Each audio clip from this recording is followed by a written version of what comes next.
Nós estamos no Evangelho de Mateus. E no Evangelho de Mateus nós estamos no capítulo 20.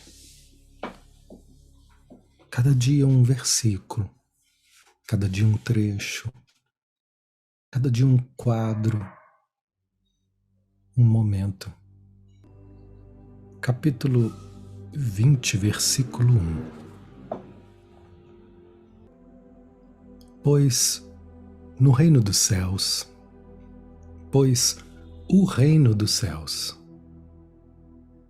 é semelhante ao homem, senhor da casa, que saiu ao raiar do dia para assalariar trabalhadores para sua vinha.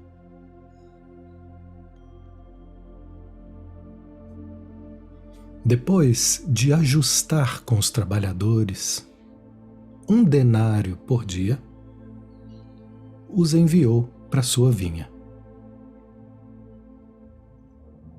E tendo saído por volta da 3ª hora, viu outros que estavam de pé na praça, desocupados, e disse a eles: Ide vós também para a vinha, e o que for justo vos darei. E eles foram. Novamente, saindo por volta da 6ª e 9ª hora, procedeu da mesma forma. Tendo saído por volta da 10ª hora, encontrou outros que estavam de pé e diz para eles: Por que ficastes de pé aqui o dia inteiro, desocupados? Eles lhe dizem: Porque ninguém nos assalariou. Ele lhes diz: Ide vós também para a vinha.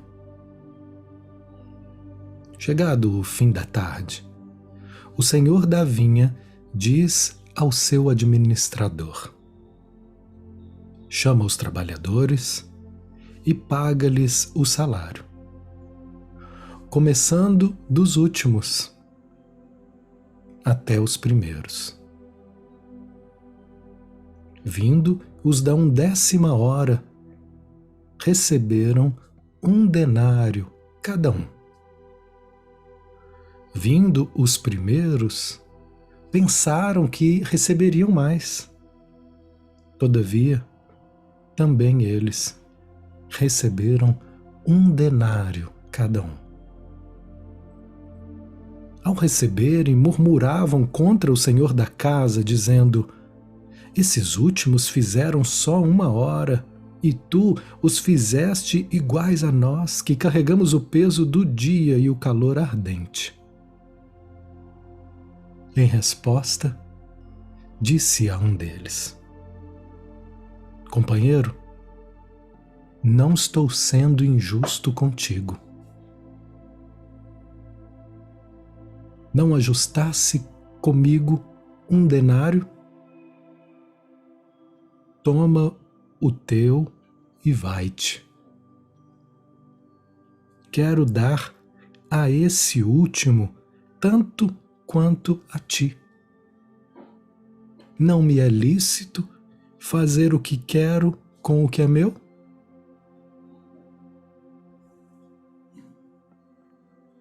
Ou o teu olho é mau, porque eu sou bom? Assim, os últimos serão os primeiros, e os primeiros serão os últimos.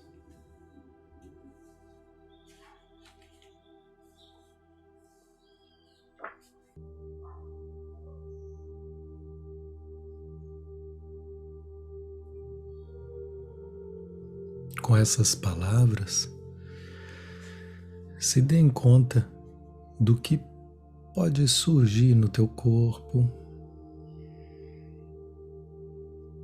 Talvez uma frase tenha te tocado de uma maneira diferente.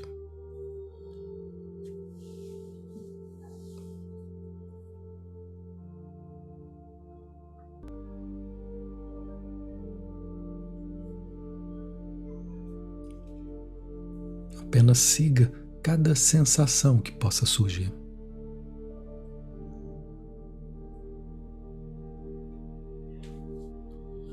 Sem pressa, sem pretensão de entender tudo. Apenas veja as sensações que surgem ao assistir esse filme. Esse filme que foi revelado através dessa história.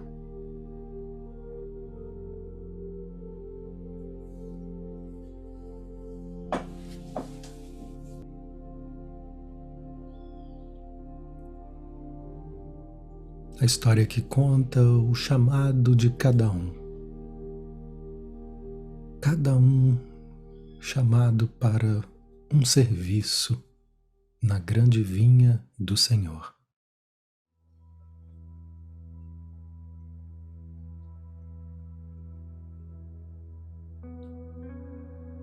Cada um recebendo o que foi contratado, o que é justo.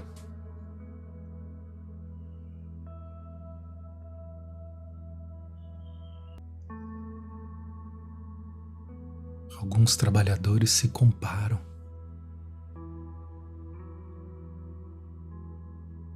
E sentem a injustiça de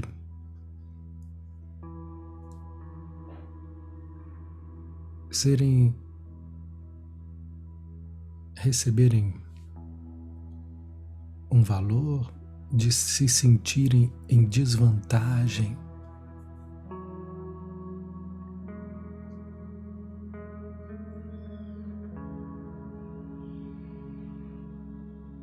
Existe algo em mim que faz com que eu me sinta em desvantagem em relação aos outros.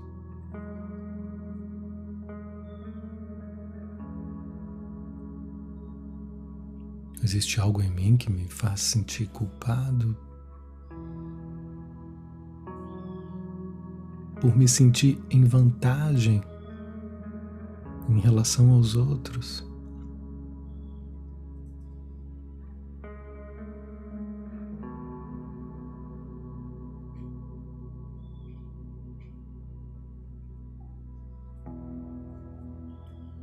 Ou está tudo bem?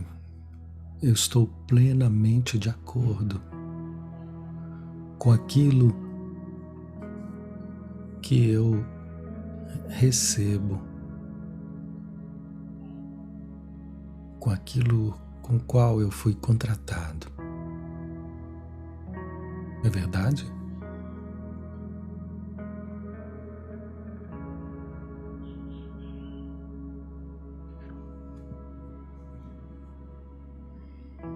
Deixa o seu corpo responder, deixa o seu corpo sentir.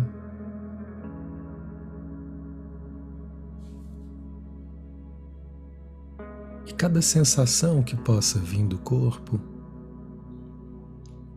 acompanhe. Ela não está aí à toa.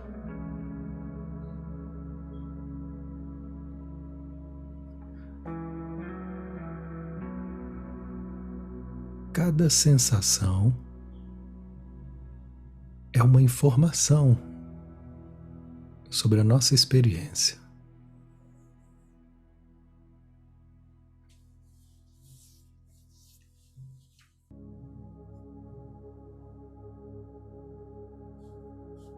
E a gente pode acompanhar as sensações, mesmo que a gente não entenda num primeiro momento o que elas querem dizer.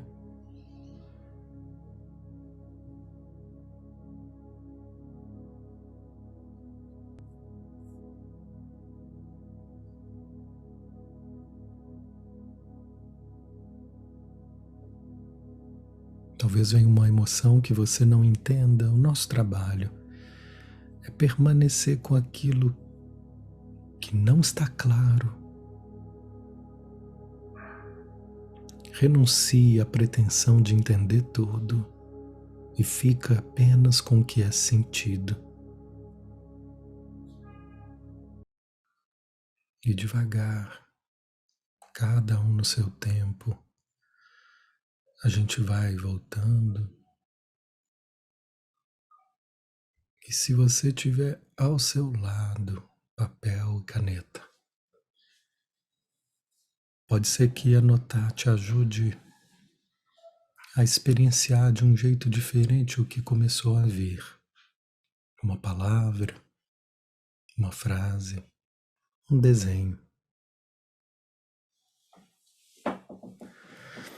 Nós estamos abertos a todas as experiências, não apenas aquelas que possam chegar como dolorosas e difíceis, mas às vezes experiências muito prazerosas,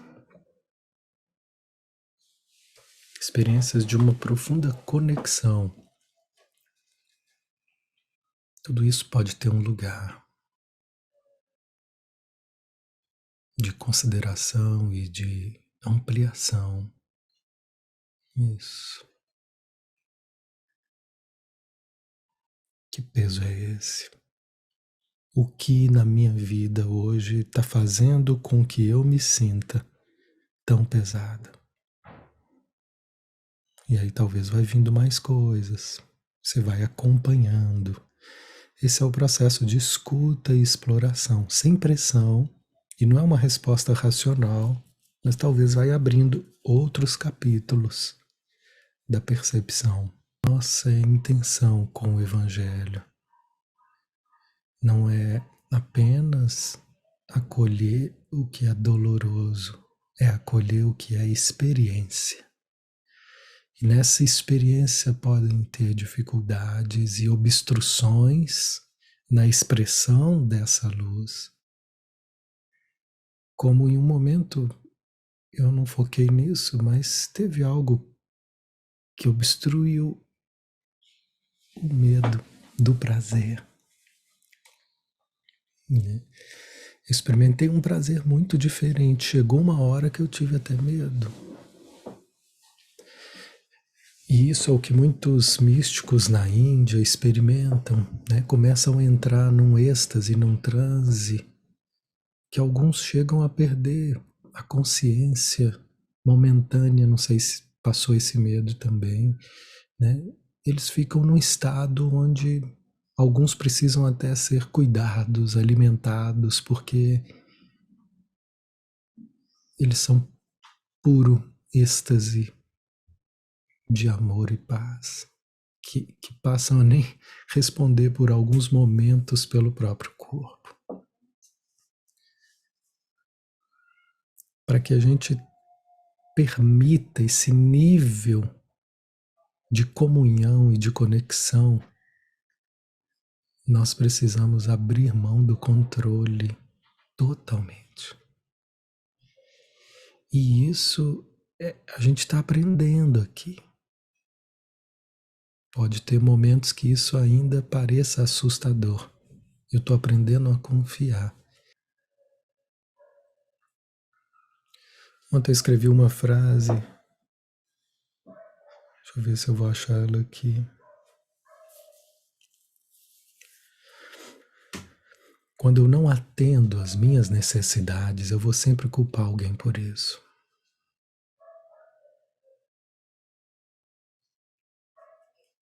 Seja a vida, seja Deus, seja o outro.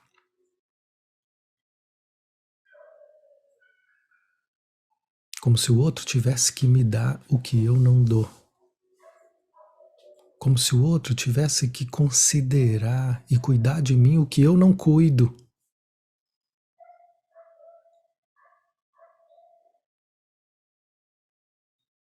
É muito sutil isso. Mas toda vez que a gente se vê cobrando do outro que ele seja diferente, qual é a necessidade que eu estou querendo que ele atenda? E que talvez eu mesmo esteja deixando de lado. Por exemplo, às vezes eu não quero estar mais num lugar, mas eu não quero assumir que eu quero sair, porque sair tem consequências. Seja uma relação, um trabalho, um caminho. E aí eu fico querendo que o outro mude para que eu fique, para que eu não tenha que sair. E começo a cobrar do outro que ele seja melhor. A gente precisa ter muito cuidado, porque às vezes esse desejo de sair também pode ser uma resistência à realidade. Cada caso é um caso. E a gente precisa observar a motivação de cada desejo para poder ter clareza. O que eu quero quando eu quero isso? O que eu quero quando eu estou exigindo que o outro seja diferente para mim? Que ele tire a minha responsabilidade de assumir que eu não quero mais estar aqui. Tem muitos casamentos, gente, que a separação é provocada. Como se o outro quisesse arrumar um jeito do outro terminar, do outro ficar mal. Mas no fundo, é porque eu já não queria mais e não sabia como falar isso. Como se isso fosse errado, porque às vezes parece errado só sentir. Eu preciso de um motivo. Então eu chego o Timaya e falo assim: me dê motivo pra ir embora. Chegou a hora. Pedindo para o outro me dar motivo para brigar, pedindo para o outro me dar motivo para ir embora, porque só confiar no que eu sinto às vezes parece pouco. Enfim, veja, fique só com essa frase. No nosso trabalho, menos é mais. No nosso trabalho, às vezes, a gente pega um pequeno recorte e amplia a experiência dele. Isso pode valer mais do que ficar, às vezes, envolvido em tantas palavras. Então, eu recorto contigo essa frase que você trouxe. Eu me sinto em dívida com a vida. Isso, veja se alguém mais se sente assim também. E aí, quando chega uma mensagem de evangelho ou uma mensagem que nos convida a sermos melhores, tudo isso é sentido por você como cobrança. Ativa em você essa sensação de culpa e dívida. Mais uma vez você escuta uma voz que a gente chama o crítico interno. E a gente toma por verdade, sabe qual é o problema? É tomar por verdade essa voz. A gente chama, que eu digo, é a focalização. Eugene Gendlin definiu essa voz como o crítico interno. E essa voz agora, ela vai ditando para nós, ela vai criando avaliações para a nossa experiência e para a nossa vida. E a gente toma por verdade e vai se julgando na lata de lixo, como se essa voz tivesse razão.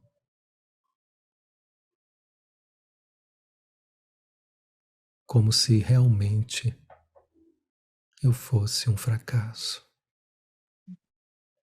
Isso. Veja que essa é a imagem que você formou de si mesma. Um fracasso. Isso.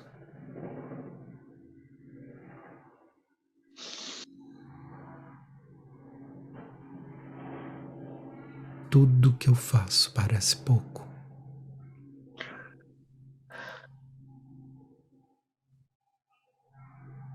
Quando eu estou envolvida por esse sentimento,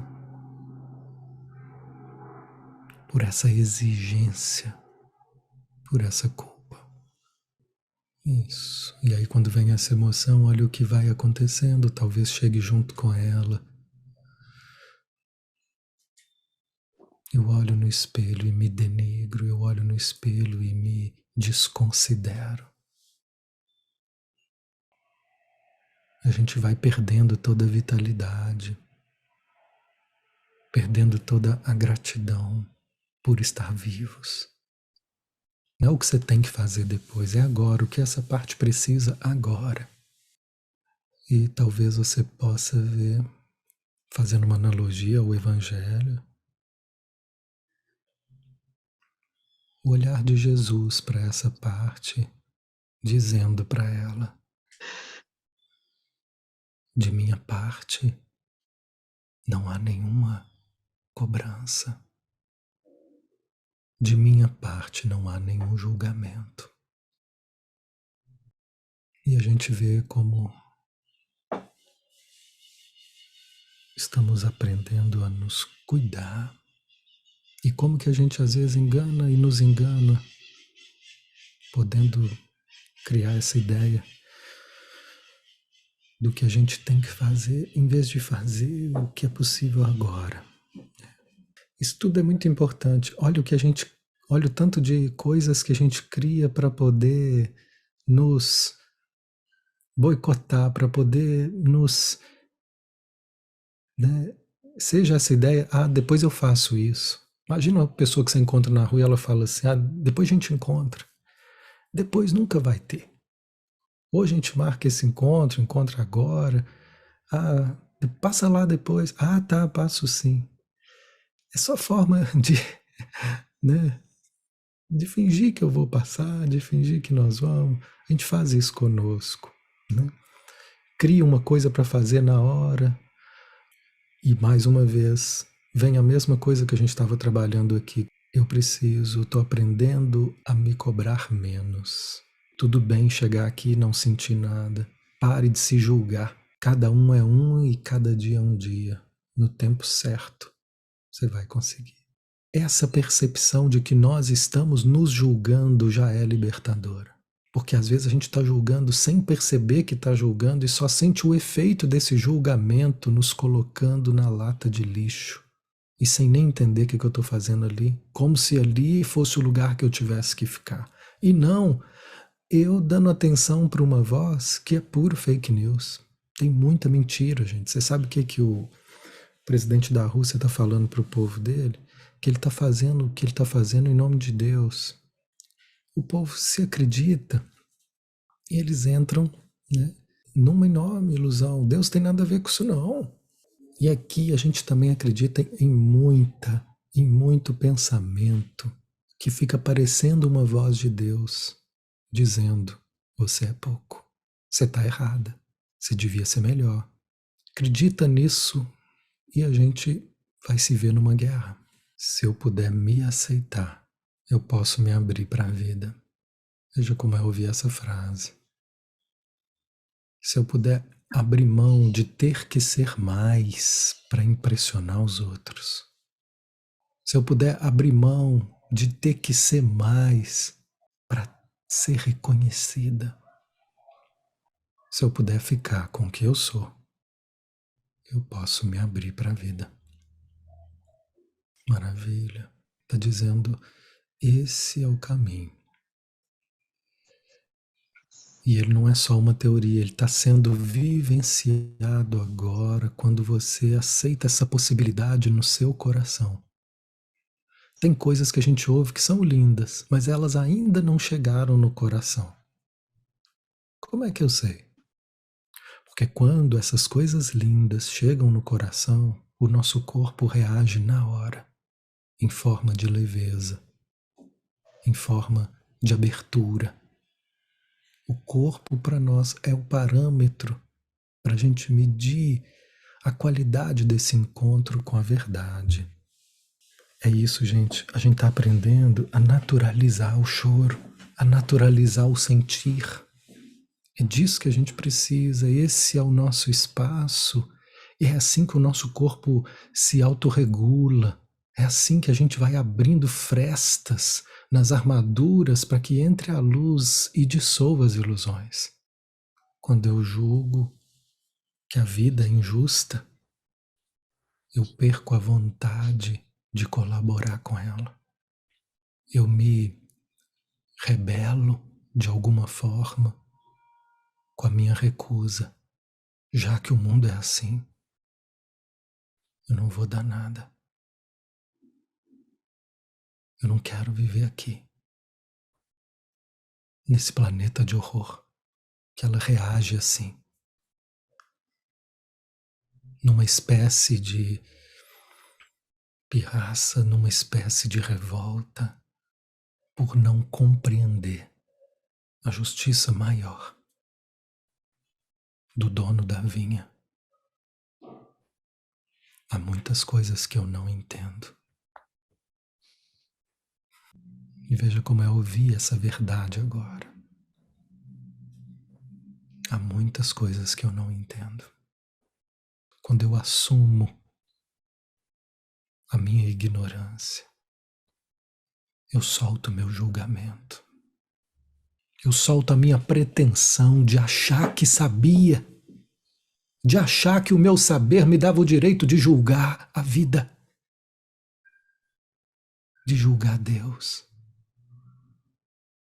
Eu achei que sabia o que era justo, mas eu não sei. Eu não sei. E que bom é poder assumir que eu não sei o que é justo. Porque, na verdade, eu não sei o que cada um contratou para poder estar nessa vinha.